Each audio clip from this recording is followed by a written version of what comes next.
Hello everyone, एसकेटी podcast hits आप देख रहे हैं। मैं हूं आपके साथ शालिनी कपूर तिवारी। धार वोटशाला मामले से बातचीत शुरू हुई, लेकिन वो काशी तक भी पहुंची, मथुरा तक भी पहुंची। विष्णु शंकर जैन, जो कि सुप्रीम कोर्ट के एडवोकेट हैं, उनके साथ पॉडकास्ट का पार्ट 1 में आपको दिखा चुकी हूँ। पार्ट 2 की आज बारी है। हमने रैपिड फायर भी उनके साथ किया है। ये पूछा है कि जब आप इतने बड़े बड़े मुद्दे उठाते हैं तो फिर आपको जरूर जान का खतरा होने का डर होता होगा। कैसे आप उससे निपटते हैं, आगे की मुहिम आपकी क्या है, कहां तक ये लड़ाई पहुंचने वाली है, हर सवाल का जवाब आपको मिलेगा। लेकिन इन सबको जानने के पहले चैनल सब्सक्राइब कर लीजिए। हमारे बड़े पॉडकास्ट को कुछ छोटे पार्ट्स में यहाँ आप लोगों के सामने हम लेकर के आते हैं। चलिए आगे बढ़ते हुए आपको दिखाती हूँ इसी पॉडकास्ट का पार्ट 2।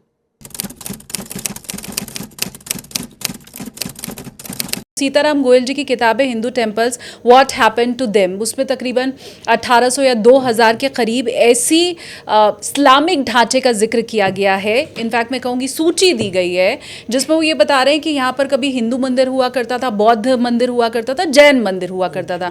तो लिस्ट ये बहुत लंबी है। वो सब हमें वापस चाहिए क्या? नहीं, अगर उसमें कुछ लिस्ट में छूट गया है तो वो भी वापस चाहिए। आज की डेट में देखेंगे, अभी जब रिसर्च चल रही है बराबर हमारी, तो वो लिस्ट तो है ही है। पर अगर उस लिस्ट में माननीय सीताराम गोयल जी से उनका अध्ययन बहुत ही विस्तारवादी रहा है और उन्होंने बहुत डीप रिसर्च किया है, पर रिसर्च जो उन्होंने किया उसको सैल्यूट है और उनको नमन है, प्रणाम है। पर अगर उसमें कुछ छूट भी गया है तो उसको भी वापस लेंगे। सिर्फ उतने तक नहीं, जो चीज़ छूट गई है सबको वापस लेंगे। और यही एक आज़ादी का सही मतलब है। मतलब सैकड़ों इमारतें, सैकड़ों हो, हजारों हो, अगर आपने आज कोई चीज गलत हुई है। अच्छा ये बताइए, हाँ। SIR में ये क्यों नहीं पूछा गया कितने नाम काट देंगे? जितने लोग गलत आए हैं सबके नाम काटे ना, चाहे वो 90 लाख हो, चाहे 27 लाख हो, चाहे 2 हो, चाहे 5 हो, चाहे 10 हो। तो ये सवाल अपने आप में ही, मतलब आपसे मतलब नहीं है, मतलब ये है कि ये सवाल पूछने का अर्थ क्या है। पूछने का अर्थ ये है कि कितने वापस लेंगे। जी, जितने आपने गलत ढंग से कब्जा किए सब वापस लेंगे। और राम मंदिर से ये पूरी आंदोलन की शुरुआत हुई है, अंत नहीं हुआ है राम मंदिर से, वहां से इसका बीजारोपण हुआ है। ये वोटशाला मामला कितना उसको आगे बढ़ाएगा? उसको आप वोटशाला मामला बहुत आगे बढ़ाएगा। और भी हमारे बहुत सारे केसेस हैं कोर्ट में जो उसको आगे बढ़ाएंगे। और अगर कोर्ट से कभी न्याय नहीं मिलेगा तो फिर लोगों के पास जाएंगे, मुद्दा रखेंगे और सारे पॉडकास्ट करेंगे और जागृति फैलाने की कोशिश करेंगे। पर यह मुद्दा हमेशा रहेगा इस देश के जनमानस में। ये बहुत, मुझे लगता है, विकट और दयनीय स्थिति में कहूँगी होगी। आप मुझे कमेंट करके बताइए अगर आप वाकई ऐसा मानते हैं कि जो हमारी देवी की मूर्ति थी वो तो अंग्रेज़ लेके चले गए, वो लंदन पहुंच गई मूर्ति। जो मंदिर था, जो प्रांगण था, वो भी हमारे हाथ से चला गया। तो ना मूर्ति हमारे पास है, ना मंदिर प्रांगण हमारे पास है। अब है तो सिर्फ कोर्ट की लड़ाई बाकी बची है। अब मैं अगर ज्ञानवापी वाले मामले में आपसे चर्चा करूँ तो मैंने अभी हाल ही में साध्वी ऋतंभरा जी का पॉडकास्ट किया था और वो भी ये बात करी है। मैं तो अपनी आंखों से बचपन से देखती आई हूँ कि वो जो नंदी की मूर्ति है वो ज्ञानवापी मस्जिद की ही तरफ देख रही है। और इसको हिंदू बहुत बड़ा एविडेंस मानते हैं कि क्योंकि नंदी हमेशा शिव जी की ही तरफ देखती है, तो ये भी एक बड़ी वजह है हमारी ये मानने की। अब उस शिवलिंग को फव्वारा कह देना, ये कहाँ तक ठीक है? कानूनी रूप से मैं पूछ रही हूँ। हम आपस में तो जो भी बोलते रहे, पहला तो ये कहाँ तक ठीक है, और दूसरा ये मामला बहुत तेजी से चल रहा है, बहुत ढीले चल रहा है, या ठीक ठाक स्पीड में चल रहा है? नहीं, देखिए, मैं आपको बताना चाहता हूँ, जो नंदी भगवान आज ज्ञानव्यापी मंदिर की तरफ देख रहे हैं, मैं उसको मस्जिद नहीं कहता हूँ और वो कोई मस्जिद है भी नहीं। जो नंदी भगवान आज ज्ञानव्यापी मंदिर की तरफ देख रहे हैं वो एविडेंस का सिर्फ एक पार्ट है। जो केस में लीगल लड़ाई है जो विगत 4-5 सालों में हमने लड़ी है, एविडेंस में उसमें काफ़ी आगे लेवल तक हम जा चुके हैं और वो ऑलरेडी कोर्ट का रिकॉर्ड का पार्ट बन गई है। जैसे फॉर एग्जांपल ज्ञानव्यापी के केस में जब हमने दाखिल किया था तो यही कहानी हुई जी, प्लेसेस ऑफ वर्शिप एक्ट से बार्ड है, वफ एक्ट से बार्ड है। उसमें न्यायालय का फैसला आया सितंबर 2022 में डिस्ट्रिक्ट कोर्ट का।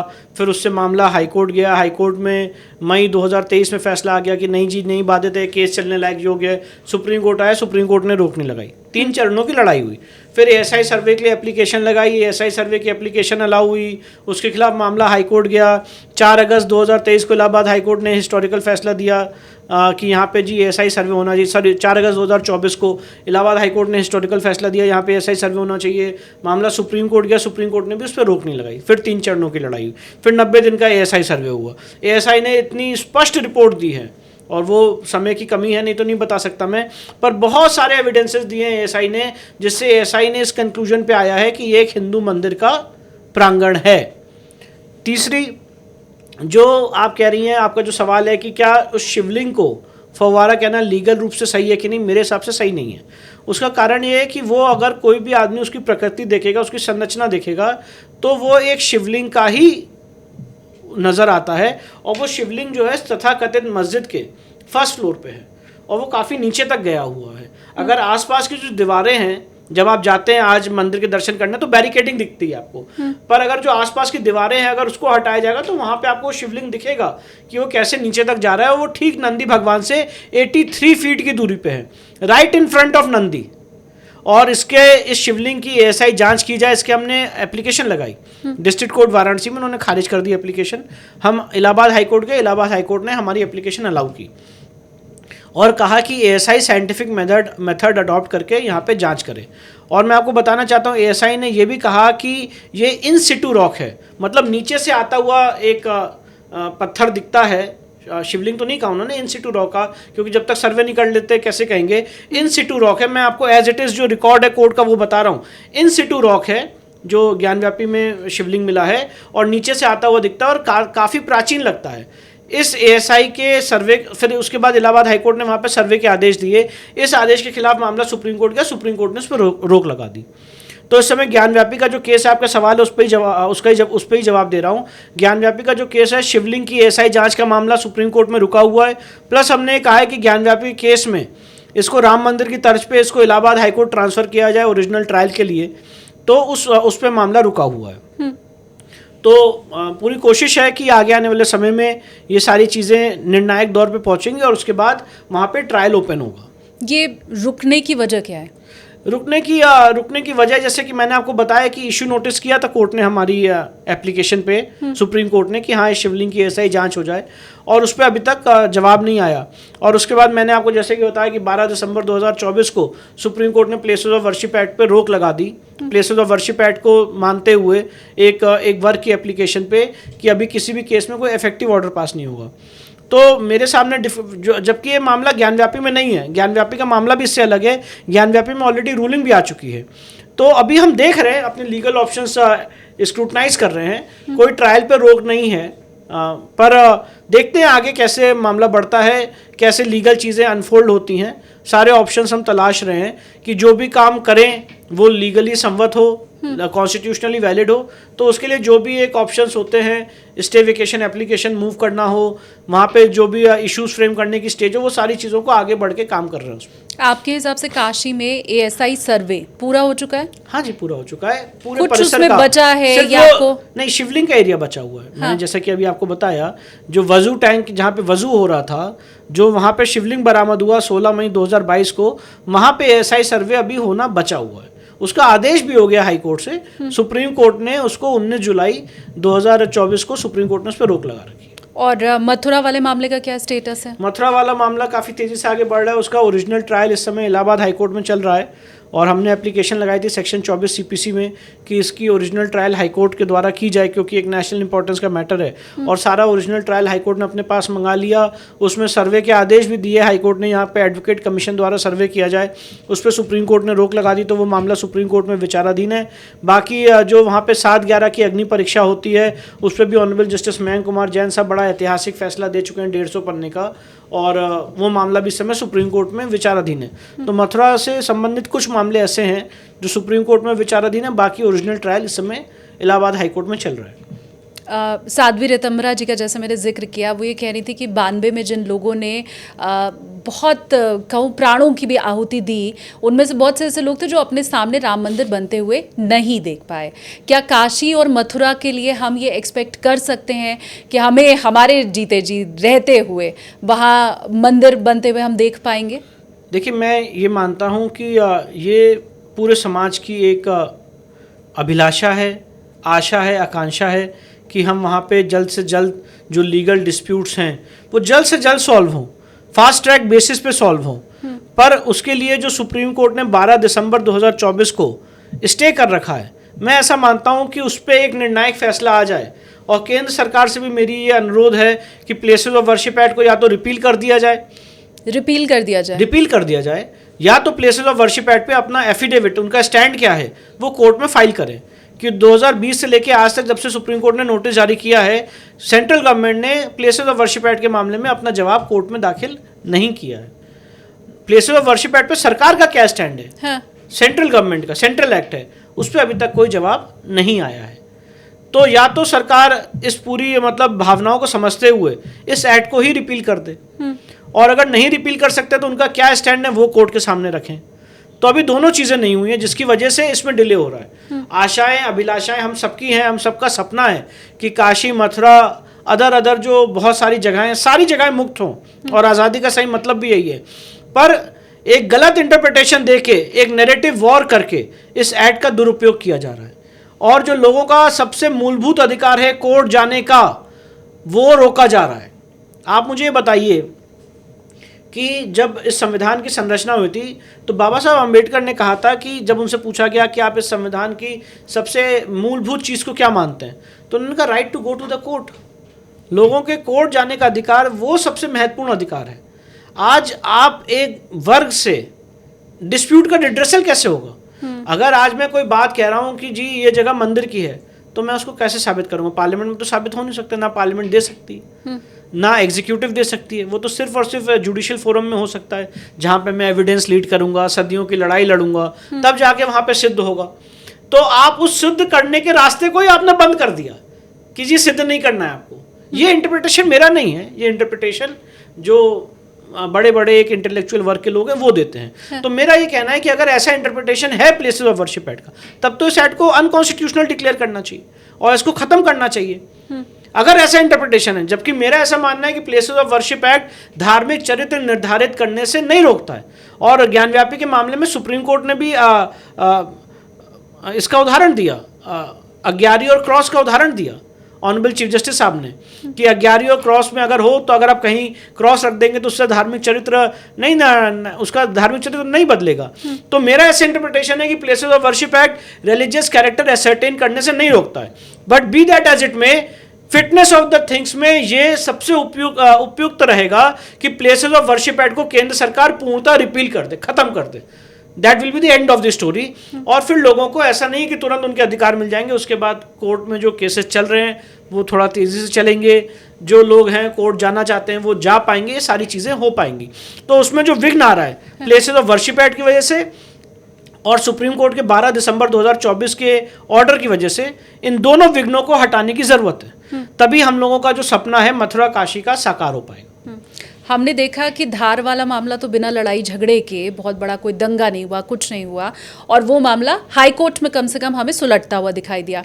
अयोध्या वर्डिक्ट के बाद भी जो समझा जा रहा था हंगामा देश में होगा वो नहीं हुआ, लेकिन इसी देश ने संभल भी देखा है।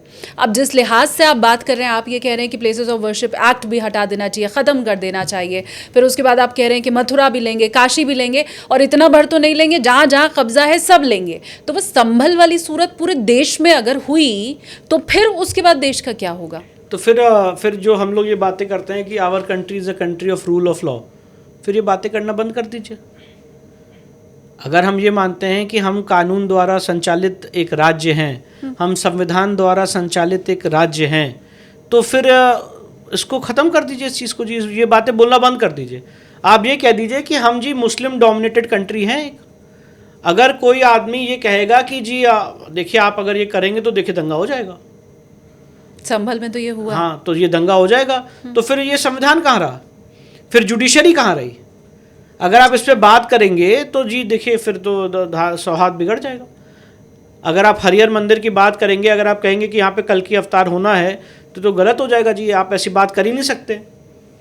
अगर तो फिर उसके बाद संविधान कहाँ रह गया, कानून कहाँ रह गया?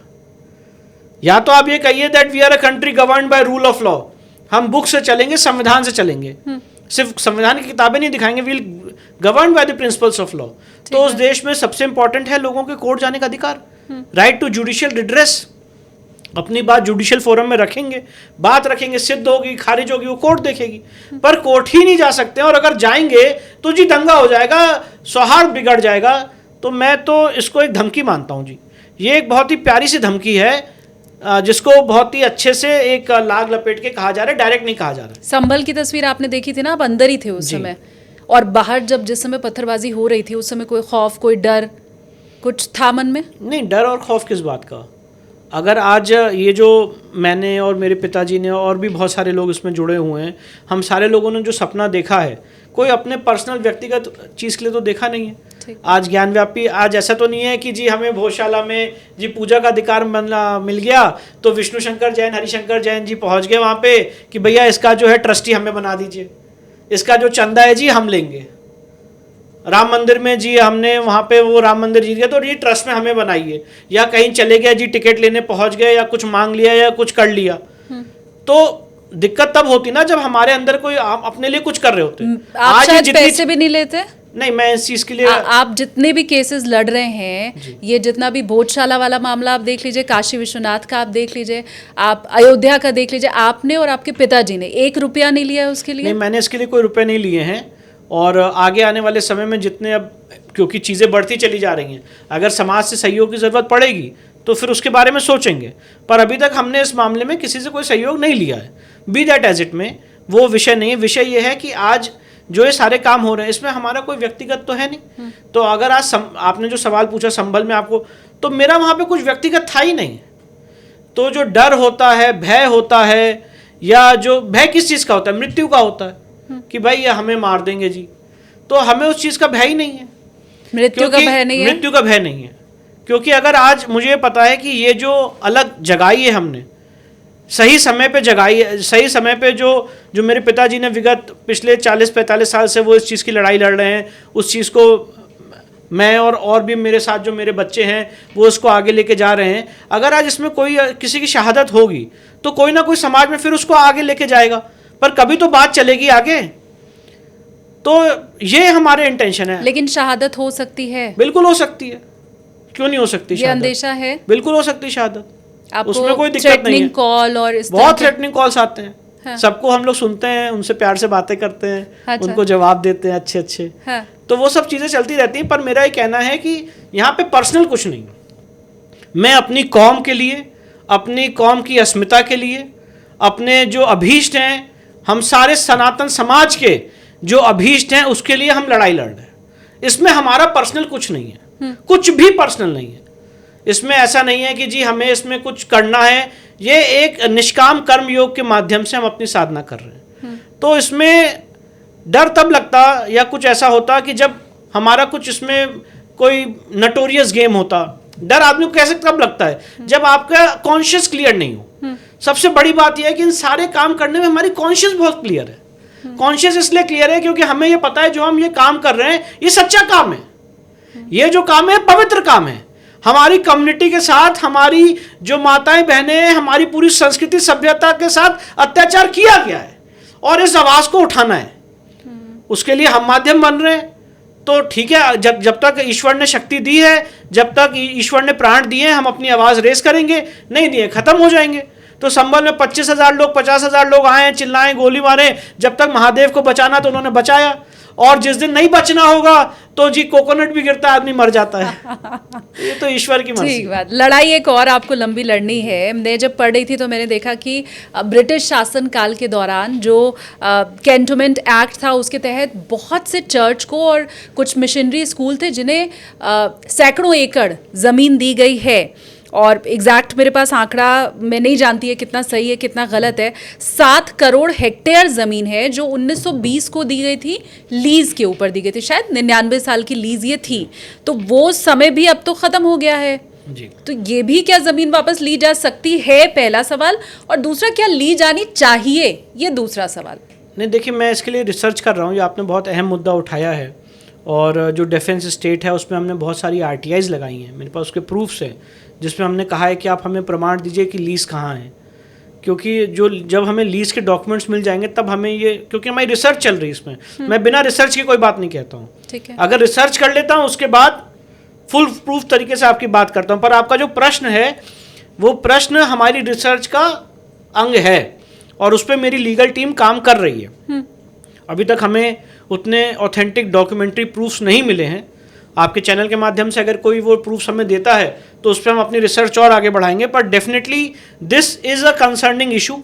और मैं इस पर करेक्ट बात बोलने के लिए तभी एक तैयार रहूँगा जब मुझे पूरी इसकी डॉक्यूमेंट्री एविडेंस मिल जाती है, तब मैं इस पर आपको करेक्ट बात कर पाऊंगा। पर जो आपने प्रश्न पूछा है, इस प्रश्न के इर्द गिर्द ही हमारी रिसर्च टीम रिसर्च कर रही है, बराबर आरटीआई और आरटीआई से जवाब हमको मिल रहे हैं, पर अभी तक ऑथेंटिक डेटा नहीं मिला है।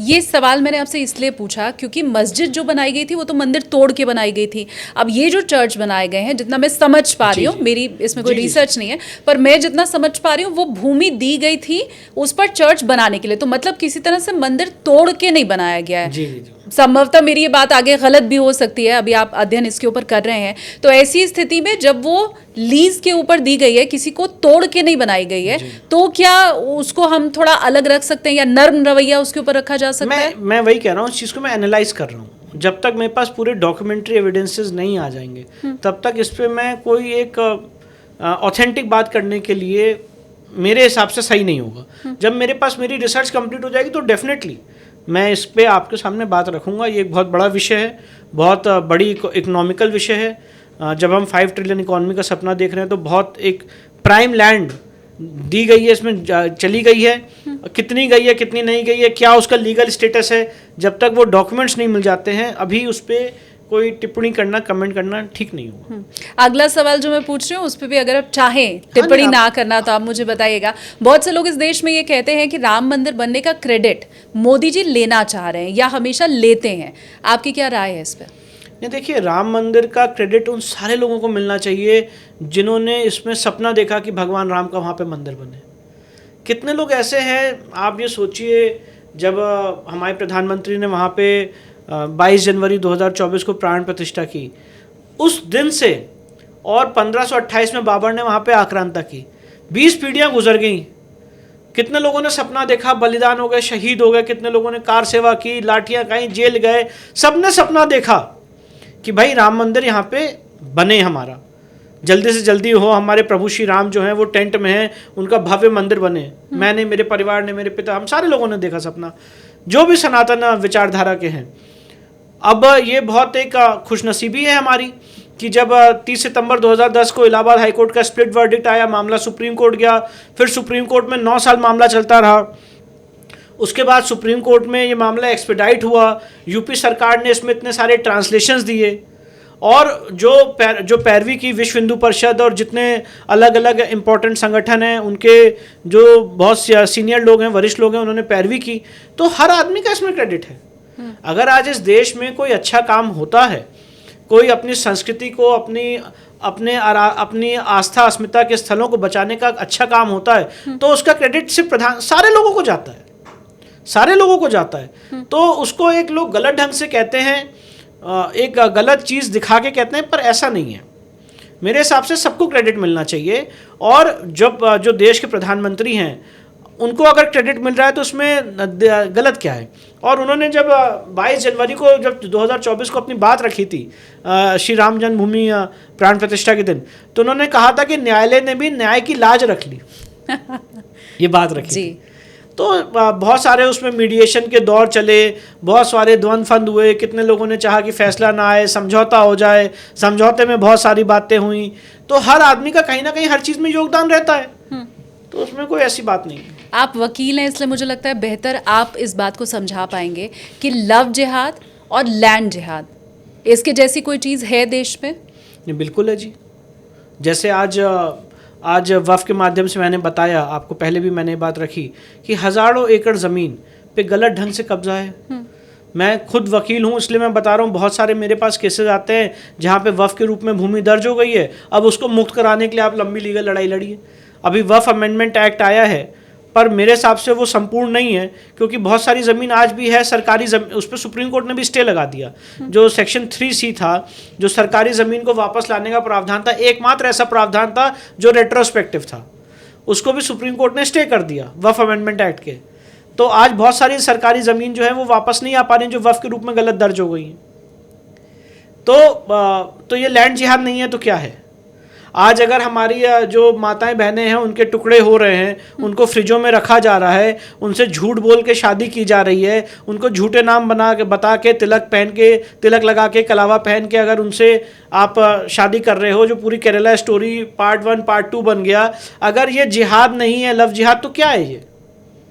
इससे ज़्यादा क्या हो सकता है? कितना और बलिदान देना पड़ेगा ये समझने के लिए कि ये जिहाद है जी? क्या मतलब ये और कैसे होता है? आज इतनी सारी जो हमारी बहनें हैं जिनके साथ गलत हो रहा है, मैं वो पूरी बातें नहीं बताना चाहता हूं क्योंकि वो एक लॉयर और क्लाइंट के बीच में एक प्रिविलेज का कम्युनिकेशन होता है। बहुत सारे मेरे पास केसेस आते हैं जहां पे बताया जाता है कि जी हमसे झूठ बोल के हमसे शादी कर ली। मेरठ में 2013 में गैंग रेप हुआ था, फिर उसके बाद वो बात दबा दी गई। तो ऐसे हजारों बराबर घटनाएं हो रही हैं। तो बिल्कुल ये जो टर्मिनोलॉजी है सही है, और इस पे और जो बात मैं कह रहा हूँ, ये केरला हाई कोर्ट, जो लव जिहाद की बात आप कर रही है, केरला हाई कोर्ट ने भी कहा है कि यहाँ पे बहुत भारी मात्रा में इस तरह की समस्या उत्पन्न हो रही है। आज केरला में एक सेंटर चल रहा है कि जो आज गलत ढंग से हमारी बहनें लव जिहाद का शिकार हो गई हैं, उनको कैसे वापस लाया जा सके, उनको कैसे रेस्टोर किया जा सके, उसके लिए सेंटर भी चल रहा है। तो समाज में ये दिक्कत तो हो ही रही है। अब इसको कैसे सॉल्व करना है, इसको कैसे लीगली सॉल्व करना है, इसके लिए क्या कानून बनाए जाए, क्या कानूनी इसके लिए सही उपाय है, ये सब तो देखना पड़ेगा, सोचना पड़ेगा, चिंतन मंथन करना पड़ेगा। पर ये कह देना कि समस्याएं नहीं है या ये टर्मिनोलॉजी गलत है, ऐसा तो मैं नहीं मानता।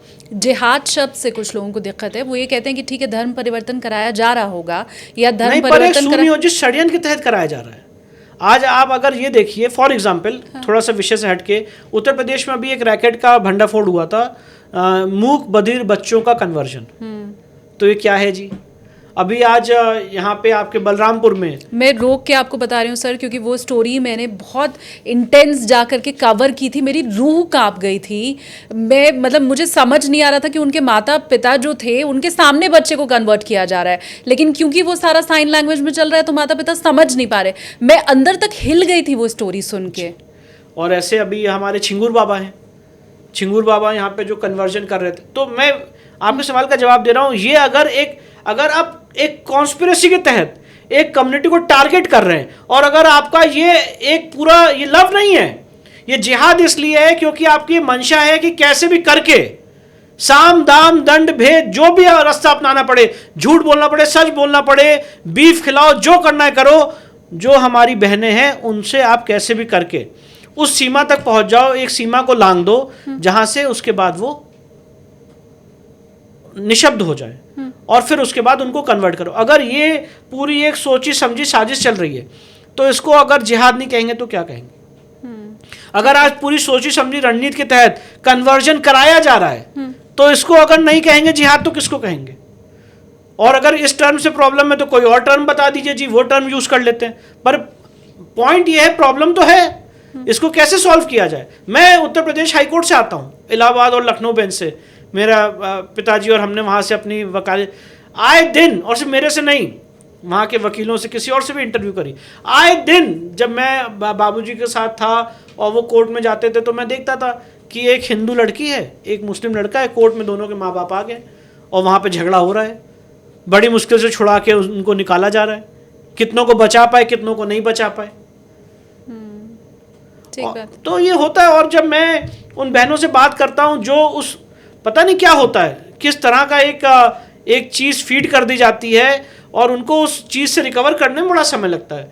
तो एक बहुत ही एक अध्ययन का विषय है कि हो कैसे रहा है, और अब एक ये प्रॉब्लम है जिसको सॉल्व करना पड़ेगा किसी ना किसी तरीके से। उम्मीद है आप जिस ढंग से काम कर रहे हैं ये प्रॉब्लम भी सॉल्व होगी। मैं कुछ एक और सवाल फटाफट से पूछना चाहती हूँ, मुझे नहीं पता आपके पास नंबर है या नहीं है, लेकिन हमारे वो कितने मंदिर ऐसे हैं जो अपने अस्तित्व की पहचान के लिए अभी राह जो रहे हैं? देखिए, संभल का शाही जामा मस्जिद है, वहाँ पे हमारा केस चल रहा है। ताजमहल के ऊपर हमारा केस चल रहा है। लोगों को बहुत हिलेरियस लगता है कि अच्छा जी ताजमहल को भी तोड़वा देंगे, वापस ले लेंगे, पर ताजमहल पे हमारा केस चल रहा है, कुतुब मीनार पे चल रहा है, भोशाला पे चल ही रहा है, मथुरा पे चल रहा है, ज्ञानव्यापी पे चल रहा है, अदीना मंदिर के लिए हमारा केस चल रहा है, अलग अलग जगह चल रहा है, और भी जगह आगे आने वाले समय में हमारा केस चलेगा। वो बातें तो नहीं बता सकते हैं जहाँ पे हम केस करने जा रहे हैं, पर अभी हमारे यहाँ पे केसेस चल रहे हैं और भी चीज़ों पे हमारे केसेस चल रहे हैं जो कॉन्स्टिट्यूशनल वैलिडिटी की सारी चीज़ें हैं उन सब पे चल रहे हैं। और मैं ये दोबारा आपसे पूछना चाहती हूँ कि ऐसे जितने मंदिर जहाँ अभी मस्जिद है लेकिन कभी मंदिर रहा होगा, उन सब की वापसी होनी चाहिए। बिल्कुल होनी ये चाहिए। पूरी जिम्मेदारी के साथ आप कह रहे बिल्कुल हैं। वापसी होनी चाहिए, पूरी जिम्मेदारी के साथ कह रहे हैं। और उसके लिए जो उसमें बड़ा या छोटा कोई सा भी मंदिर है, कोई सा भी मंदिर हो। हम पहले ये सुन रहे थे ना सर, मैं इसलिए आपसे ये बात पूछी क्योंकि शुरू में हम ये सुन रहे थे कि हमें ज़्यादा कुछ नहीं चाहिए, हमें अयोध्या दे दो जहाँ हमारे राम जन्मे थे, हमें मथुरा दे दो जहाँ हमारे कृष्ण जन्मे थे, और हमारे जो भोलेनाथ का मंदिर है काशी वो हमें दे दो, बाकी सब के लिए हम नई लड़ाई लड़ रहे हैं। अच्छा, इसलिए ये पूछ रहे हाँ, हैं। तो मैं ये बात कब हुई थी अयोध्या ये बात जो हुई थी, जो आपने बात कही कि मैं पहली बात इसको थोड़ा, इसका जो आपने सवाल पूछा इसको जरा हिस्टोरिकल, ये बात किसने कही थी कि हमें अयोध्या दे दीजिए, काशी दे दीजिए, मथुरा दे दीजिए? कई साधु संतों ने कही थी। कब कही थी? वर्डिक्ट के पहले अयोध्या नहीं, वाले। ये हाँ। 1985 की बात है। ये विश्व हिंदू परिषद और जो समाज के वरिष्ठ लोग हैं उन्होंने एक ऑफर रखा था। वो ऑफर सही था गलत था मैं उसमें नहीं जाता हूँ, और ये था कि दे दीजिए तो फिर हम बाकी जगह की बात नहीं करेंगे। तो क्या दे दी उन्होंने? पहली बात, क्या दे दी? मतलब आप ये सोचिए, आपने बड़ा अच्छा सवाल पूछा, तो मुझे थोड़ा समय दीजिए इसको बताने का।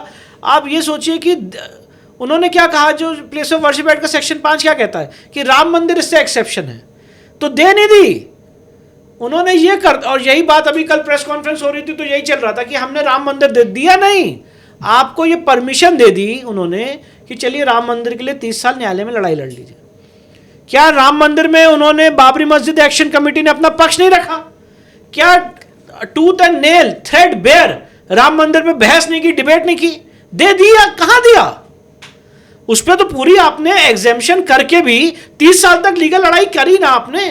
1950 में गोपाल सिंह विशारद ने पहला मुकदमा दायर किया था फैजाबाद की कोर्ट में। उसके बाद 1989 में मामला ट्रांसफर हुआ इलाहाबाद हाई कोर्ट में। 30 सितंबर 2010 को स्प्लिट वर्डिक्ट आया, एक तिहाई। 9 साल सुप्रीम कोर्ट में मामला चला, तो दी कहां दी? और उसके बाद भी 5 एकड़ ऑल्टरनेट लैंड ले गए। तो ये पूरा एक ऑफेंसिव नैरेटिव का वॉरफेयर है जिसमें हम फंस रहे हैं। कुछ नहीं दिया जी, हमसे ले अलग लिया। और इसीलिए मैं ऐसा मानता हूं कि सिर्फ 3 मंदिरों की बात नहीं है, वो बात बहुत पुरानी थी, वो चली गई। और ना किसी को, हिंदू समाज को, यह अधिकार है कि वो हमें कुछ दे देगा। हमें अगर देने का कोई अधिकार रखता है तो वो हमारे ईश्वर, हमारे आराध्य, हमारे महादेव हैं, और इस देश की संविधान और इस देश की जुडिशरी है। कोई और वर्ग हमें कुछ नहीं दे सकता है, ना हमें उनसे कुछ चाहिए। अगर हमारा अधिकार बनता है तो उसको अपने तर्क के आधार पे, अपनी रिसर्च के आधार पे उसको हम सिद्ध करके लेंगे। देने की बात ही नहीं आती। कोई खैरात थोड़ी ना मांग रहा है सनातन समाज कि आप हमको दे देंगे। ये किस तरह का संविधान है जी कि आप हमको दे देंगे और हम जी ले लेंगे? कोई मतलब आपके फिर गलत कब्जा है या तो, और कोई नहीं देने जा रहा है। अगर कोई ये मुगालते में है कि बातचीत, क्योंकि मैं राम मंदिर की उस पूरे मीडिएशन के दौर पर रहा हूं, बहुत वेल ट्रेंड आदमी हूं कि किस तरह से डील किया जाता है। तो मैंने पूरा मीडिएशन का पूरा टेबल देखा है जिसमें सारे वरिष्ठ लोग थे, किस तरह से बातें आती हैं, क्या क्या बातें आती हैं, कैसे देवता की संपत्ति के साथ समझौता करने के षड्यंत्र रचे जाते हैं, ये सारी चीजें मैंने देखी हैं। तो ये पूरा एकदम गलत काम है और इस जोन में हम लोग को पढ़ना ही नहीं चाहिए कि जी वो दे देंगे।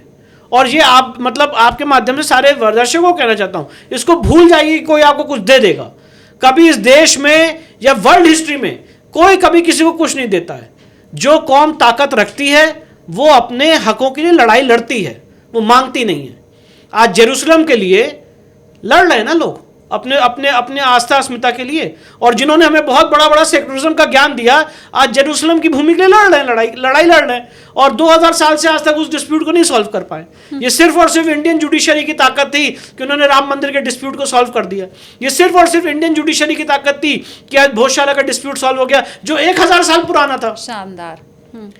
तो हमें कुछ चाहिए नहीं। हमें तो अपनी लड़ाई हम लड़के लेंगे, अपनी बात अपनी सिद्ध करके लेंगे। कोई हमें किसी से ना वो दे सकता। और दिया कहां? राम मंदिर दिया कहां? ठीक बात। जो 1991 का एक्ट भी, मतलब आप ये सोचिए, मैं यही बता रहा हूं ना कि आप दबते चले जा रहे हैं, दूसरा आदमी दबाता चला जा रहा है और आप समझ ही नहीं पा रहे हैं। उन्होंने क्या कहा प्लेस ऑफ वर्शिप एक्ट में, मैं सॉरी रिपीट कर रहा हूं, सेक्शन 5 में कह दिया कि राम मंदिर इससे एग्जेम्पशन है। एग्जेम्पशन है मतलब अब आपको हम हक देते हैं कि आप इस पे मुकदमा चला सकते हैं। मैं ये बोल रहा हूं आज इस पॉडकास्ट पे कि who are you to give me right. ये एक्ट ही खत्म होना चाहिए जो नरसिम्हा राव सरकार लाई है, places of worship act. Act ही खत्म होना चाहिए, रिपील होना चाहिए। ये अनकॉन्स्टिट्यूशनल है। बात इस पे होनी चाहिए, पर बात इस पे हो रही है कि जी हमने आपको दे दिया, राम मंदिर का केस लड़ने के लिए आपको अनुमति दे दी। अब दे दी तो चलिए अगले 30 साल तक केस लड़िए कि पीढ़ियां दर पीढ़ियां गुजरती चली जाए। तो ये बात है। तो अब तो मुझे ये समझना है कि places of worship act repeal हो, इसके लिए फिर क्या होना चाहिए? इसके लिए हमने ऑलरेडी 2020 में इसका बीजारोपण कर दिया है और इसकी कॉन्स्टिट्यूशनल वैलिडिटी की एक्ट अनकॉन्स्टिट्यूशनल है। Right to judicial review, judicial access रोकता है। पूरे संविधान के जितने जजमेंट्स हैं, जितने सुप्रीम कोर्ट ने जजमेंट्स और रूलिंग्स दिए, वो हमने सुप्रीम कोर्ट में लगाई हैं। Basic structure of the constitution को वायलेट कर रहा है ये एक्ट, और ये इसका बीजारोपण 2020 में हो चुका है। ऑनरेबल जस्टिस बोबडे साहब ने इसमें नोटिस जारी किया था और ये मामला अभी सुप्रीम कोर्ट में लंबित है, विचाराधीन है। तो हम तो अपनी तरफ से अपनी लड़ाई आगे बढ़ाई चुके हैं, 6 साल से इंतजार कर रहे हैं और वो दिन दूर नहीं है। मुझे ऐसा पूरी उम्मीद है कि जब places of worship act repeal होगा, खत्म होगा, और ये सारी चीजें सुचारू रूप से चल पाएंगी आगे। कुछ आप सर हमें बता पाएंगे कि इसमें दूसरा पक्ष कौन है? उधर से अपनी बात रखने के लिए उधर कोई से है क्या? जमायत कैसे उलमा होगा? हिंद है, हाँ। उनके लोग हैं जो वहाँ पे बराबर पक्ष रख रहे हैं। बैरिस्टर साहब हैं, अलग अलग सारे लोग हैं जो इसके लिए लड़ाई लड़ रहे हैं। तो मतलब आप कह रहे हैं ओवैसी साहब ये बोल रहे हैं हाँ, कि हाँ, ये होना चाहिए, ये एक्ट। बहुत सारी पॉलिटिकल पार्टीज हैं, हाँ। बहुत सारे ऐसे पार्लियामेंटेरियंस हैं जो वहाँ पे दंगल चल रहा है 2020 से। 6 साल हो गए। हाँ, 6 साल हो गए, बराबर इसके ऊपर बात चल रही है। और आपके ऑपोजिशन में जितने लोग खड़े हैं वो ये कह रहे हैं कि नहीं नहीं, ये तो एक्ट रहना चाहिए। हम कह रहे हैं एक्ट खत्म होना चाहिए। हाँ। तो वो लड़ाई ऑलरेडी सुप्रीम कोर्ट में उसका बीजारोपण 2020 में ही कर चुका हूं मैं। थोड़ा फिर ये भी बताइए आपके पीछे पीछे कौन खड़ा है? विश्व भद्र पुजारी पुरोहित महासंघ की तरफ से हाँ। हमारा बीजारोपण हो चुका है। मेरे पीछे योगेश्वर श्री कृष्ण खड़े हैं।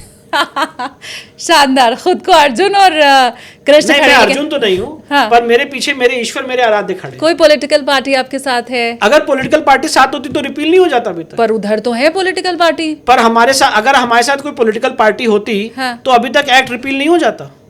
हम तो यही कहते हैं ना, एक्ट ही रिपील कर दीजिए, कोर्ट में जाने की हमें क्या जरूरत है। हाँ। प्लेसेस ऑफ वर्शिप एक्ट आज केंद्र सरकार चाहे तो उसको आज ही खत्म कर सकती है। जब आर्टिकल 370 खत्म किया जा सकता है तो एक छोटा सा एक्ट है, ठीक बात, जिसको खत्म किया जा सकता है। तो हमारे साथ सिर्फ और सिर्फ हमारे तर्क, हमारा जो धर्म है, हमारा जो न्याय का पक्ष है वही है, और उसी को लेके हम कोर्ट गए, जिसमें कोर्ट ने ऐसा नहीं है कि हमारी याचिका डिसमिस कर दी, उन्होंने उस पर नोटिस जारी किया है, क्वेश्चंस ऑफ लॉ बनाए हैं, केंद्र सरकार से जवाब मांगा है, 3 जजेस की बेंच में इस मामले को लगाने का आदेश दिया है। तो मामला सुप्रीम कोर्ट में विचाराधीन है इस समय। अब वो जब मुझे पूरी उम्मीद है कि एक दिन ऐसा आएगा कि प्लेसेस ऑफ वर्शिप एक्ट खत्म होगा, और उसके बाद भी ऐसा नहीं है कि हमारी कोई बहुत बड़ी जीत हो गई। शुरुआत हुई है। जब प्लेसेस ऑफ वर्शिप एक्ट खत्म होगा तो आप समझिए, इस स्ट्रेटेजी को समझिए। उसके बाद ऐसा नहीं कि सारे मंदिर हमें मिल गए। उसके बाद मैं जो सूट फाइल करूंगा, उसके बाद फिर वो उसमें ऑर्डर 7 रूल 11 लगाएंगे। वो कहेंगे कि ये वफ एक्ट से बाधित है, ये है, वो है, सारी। उसके बाद भी ट्रायल चलेगा लंबा। मतलब ये बात समझने की जरूरत है कि प्लेसेस ऑफ वर्शिप एक्ट उनका फ्रंट लाइन ऑफ डिफेंस है। उसके बाद लेयर्स ऑफ डिफेंस है उनके पास। जबकि शुरू में जब आपने बताया था तो मुझे लगा था अरे वाह ये तो बहुत सिंपल हो गया। नहीं, ऐसा प्लेसेस ऑफ वर्शिप एक्ट हटा। मैं इस बात को समझिए जरा, फिर से मैं बता रहा हूं। हाँ। प्लेसेस ऑफ वर्शिप एक्ट सिर्फ आपको, जो उनका इंटरप्रिटेशन है, सिविल सूट फाइल करने से रोकता है, कोर्ट जाने से रोकता है। तो जब ये एक्ट खत्म होगा तो हम कोर्ट जाने के लिए अनुमति मिल जाएगी, बस कोर्ट जा पाएंगे आप। फिर कोर्ट में क्या होगा, उसके लिए तो लड़ाई चलेगी कोर्ट में लंबी, सिविल सूट चलेगा लंबा, 10-10, 15-15 साल। मतलब तो हम अभी, आप समझिए, मतलब आप इस कोशिश में कि कम से कम कोर्ट जाने का अधिकार आपको मिल जाए। That's the point. ये हम कोशिश कर रहे हैं, और उनकी कोशिश है कि ये जाए ना, खुले ही ना। लड़ाई के अलग अलग लेयर्स होते हैं ना, जैसे कारगिल की लड़ाई हो रही है तो कोई आदमी इस पॉइंट पे चढ़ा, वो तो यहाँ पे एडवांटेजेस पोजीशन में बैठे हैं, ऊपर से गोली चला रहे हैं बराबर, क्योंकि मैं यहाँ से यहाँ तक की मुझे चढ़ाई चढ़नी है, मुझे तो यहाँ से यहाँ तक की चढ़ाई चढ़नी। वो तो ये कह रहे हैं कि हम तो जी यहाँ बैठे हैं, कब्जा करके आओ लड़ो। तो लड़ने के सबसे पहले प्लेस ऑफ वर्शिप एक्ट है, पहले इसको हटाओ, फिर वफ एक्ट है, फिर उसके बाद एविडेंसेज हैं, फिर सीपीसी के वेरियस प्रोविजंस हैं। तो यहाँ से यहाँ तक की लड़ाई लड़ते लड़ते मैं तो बूढ़ा, क्या मेरी मतलब पीढ़ियाँ भी बीतने वाली हैं। ये उसका बीजारोपण हुआ है, ऐसा नहीं कि तुरंत मिल गया। राम मंदिर ऐसा नहीं है कि आज हुआ जी कल मिल गया, 69 ईयर्स लगे, कितनी पीढ़ियां गुजर गई, कितने लोग शहीद हो गए। तो ये चल रहा है यहाँ पे, और उसके लिए क्या, ये उसके लिए पूरी लड़ाई चल रही कि ये यहाँ से यहाँ तक भी ना चढ़ पाए। हालांकि मुझे पूरी उम्मीद है, जैसे आपके पिताजी का जो काम था उसे आपने आगे बढ़ाया है, तो अब विष्णु शंकर जैन जी भी अगर ये बात कह रहे हैं कि मेरी तो पूरी ज़िंदगी निकल जाएगी, तो आपके पीछे मुझे लगता है अब एक बड़ी पीढ़ी खड़ी हो रही है जो आपके इस काम को आगे बढ़ाती रहेगी, और अब ये रुकने वाला नहीं है। नहीं, बिल्कुल, लोगों में बहुत जागृति आ रही है, thanks to all of you और सारे लोगों का कि जो इस बात को समझ पा रहे हैं, सुन पा रहे हैं। नहीं तो मैंने ये दौर देखा अपने पिताजी के समय, जब लोग उनको तिलकधारी कहा करते थे, पागल कहा करते थे, अलग अलग अलंकारों से प्रयोग करते थे, और इस तरह की लिटिगेशन के लिए या इस तरह की बातों के लिए इस सेकुलर संविधान में कोई अस्तित्व या कोई जगह नहीं थी। पर धीरे धीरे चीज़ें बदली। जो आज जिस दौर में मैं काम कर रहा हूँ, मैं एक बहुत ही सरल बात कहना चाहता हूँ। आपने मुझे पॉडकास्ट में बुलाया, आप मेरी बात सुन रही हैं, आप मुझे अवसर दे रही हैं अपनी बात रखने का। ये एक बहुत बड़ा शिफ्ट है, जनरेशनल शिफ्ट है। नहीं तो मैं आपको ऑनेस्टली बताना चाहता हूं, अगर पॉडकास्ट उस समय नहीं डेवलप हुआ था, पर अगर आज ये पॉडकास्ट या ऐसा इंटरव्यू 2010 में, 1989 में, 2005 में, 2003 में हो रहा होता, तो ना इस तरह के सवाल होते, ना इस तरह का टोन और टेनर होता। मैंने तो वो एडवर्स सिचुएशन देखी अपने बाबूजी को लड़ते हुए, जहाँ पे फ़ोन आते थे कि जी आप कैसे कह रहे हैं कि वो कलंकित ढांचा है, उसको हम हटाएंगे, जब राम मंदिर की वो लड़ाई लड़ रहे थे। मैंने तो वो टोन और पूरा टेनर देखा, पूरा दौर देखा है, जब आप एक विपरीत पूरी परिस्थितियों के खिलाफ इंस्टीट्यूट, मतलब जो पूरी मानसिकता है वही बाबरी मस्जिद एक्शन कमेटी के फेवर में है, और उसके खिलाफ आप लड़ाई लड़ रहे हैं और कोई आपकी बात सुनने को तैयार ही नहीं है। ऐसे कौन कहता था? पत्रकार कहते थे, पूछते थे सब। जिसका देखिए, किसी का नाम लेना सही नहीं है। हाँ। जो आदमी जिसको अपने ढंग से जो उसको अलंकार देना है वो देता था। तिलकधारी कहना गाली होती थी? बिल्कुल, कि ये तिलकधारी वकील है, आ गया जी, देखिए ये सब काम तिलक करने। तो आपने भी लगाया हुआ है? हाँ, मेरे पिताजी का तिलक थोड़ा लंबा होता है तो उनको एक बोलते वो थे। समय भी था जब तिलकधारी वकील ये एक गाली थी। हाँ, क्योंकि हाईकोर्ट में कोई ऐसा व्यक्ति नहीं है ना जो अपनी रिलीजियोसिटी को, अपने धर्म को अपने साथ लेके चले। आपको सेकुलर रहना पड़ेगा। अगर आपको जीवन में कुछ भी हासिल करना है तो आपको सेकुलर रहना पड़ेगा। आपको एक तरह की बात, एक फॉर्मेट की बात करनी पड़ेगी। आप जानती हैं किस तरह की फॉर्मेट होता है वो। तो अगर आप वो कर रहे हैं तो आप मेन स्ट्रीम में हैं। पर अगर आप उस लीग से हट के हैं, अगर आप अपने धर्म, अपने आराध्य के लिए लड़ाई लड़ रहे हैं, तो आप उस जोन में है ही नहीं। तो मेरे पिताजी ने जब वो पूरा संघर्ष जो मैंने उनकी आंखों से देखा, ये चीज़ तो आज मेरे लिए बहुत एक मतलब मेरे लिए, मतलब इस विचारधारा के लिए एक ये अलग चीज़, कभी ऐसा होता ही नहीं था जी। मैंने तो ऐसा भी दौर देखा, फॉर एग्जाम्पल, कि मेरे पिताजी को इंटरव्यू में बुलाया गया, 40-45 मिनट की डिबेट हुई। मैं उन एंकर साहब का नाम नहीं लेना चाहता हूँ, उनसे सवाल ही नहीं पूछा गया। बैठे हुए हैं जी पैनल में, बाकी पैनल में बैठे हैं, पैनल में बैठे हैं, पर सवाल ही नहीं लिया और डिबेट खत्म हो गई। मैंने तो ऐसा भी देखा है कितनी बार ऐसे, मतलब स्टूडियो गए और अचानक से किसी ने तार खींच दिया, जी आप भाई तो लाइव नहीं हो पाएगा आपका। बुलाया क्यों था? तो पता नहीं। तो ऐसी चीज़ें होती रहती, देखते रहते थे। तो आज मैं ये कह रहा हूँ कि बहुत बड़ा जनरेशनल शिफ्ट आया, जहाँ पे आज भोजशाला का, मुझे खुशी है कि भोजशाला का आज वर्डिक्ट आया, तो लोग उसको सुन रहे हैं, देख रहे हैं, समझ रहे हैं। सोशल मीडिया एक बहुत बड़ा हथियार बन गया है। लोग मेरे से ज़्यादा आगे बता रहे हैं कि जी देखिए इन्होंने भी बलिदान दिया, ये भी हुआ, ये भी हुआ, ये भी हुआ, ये भी मंदिर है, वो भी मंदिर है। अब तो एक पूरा एक गेम चेंज हो गया है। पर जब वो लड़ाई लड़ रहे थे, या उनके सिर्फ उनसे मतलब नहीं है, मतलब जितने लोग उस पूरे मोमेंटम में लगे हुए थे, तो वो जुडिशरी के लिए भी, मतलब मैं कोर्ट में भी एक अलग ढंग से देखा जाता था कि जी ये तो, क्योंकि कितनी बार ऐसा हो, तभी तो राम मंदिर में 69 ईयर्स लग गए। नहीं तो वैसे सिविल सूट इज नॉट कोई बड़ी चीज़ नहीं है। आपने सूट फाइल किया, आपने एविडेंस लीड की, इश्यूज फ्रेम हुए, और उसके बाद जजमेंट की स्टेज आ जाती है। ये इतना समय इसलिए लगता है क्योंकि समझाने में कि हम सही हैं, सही को सही सिद्ध करने में सदियां लग जाती हैं, और झूठ को फैलाने में 2 मिनट लगते हैं। ठीक बात। ये मैंने देखा है होते हुए। और उन्हीं झूठ पे फिर हम आपसे सवाल भी पूछते हैं। हाँ, कि फलाना तो ये कह रहा है, अब आप बताइए, वो बोल रहा है। लेकिन ये बहुत अच्छा बदलाव है मैं कहूँगी।